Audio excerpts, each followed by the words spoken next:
Hi friends, cabbage curry తినని వాళ్ళు ఖచ్చితంగా ఈ వీడియో చూడండి, ఖచ్చితంగా తింటారు. ఇలా చేసుకొని తినండి, ఖచ్చితంగా తినని వాళ్ళు కూడా ఖచ్చితంగా తింటారు. ఇది రొట్టెలోకైనా అలానే రైస్లోకైనా చాలా అంటే చాలా బాగుంటుంది టేస్ట్ అయితే.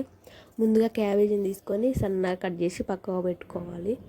తర్వాతకి స్టవ్ ఆన్ చేసుకొని గిన్నె పెట్టుకొని అందులో గిన్నె హీట్ అయ్యాక అందులో ఆయిల్ పోసుకోవాలి. ఆయిల్ పోసుకున్నాక ఆవాలు, జీలకర్ర, ఆనియన్స్ వేసుకోవాలి.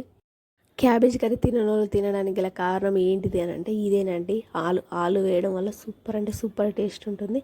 తర్వాతకి కొంచెం కరివేపాకు వేసుకొని అవి ఉడికాక అందులో అల్లం వెల్లుల్లి పేస్ట్, పసుపు వేసుకోవాలి.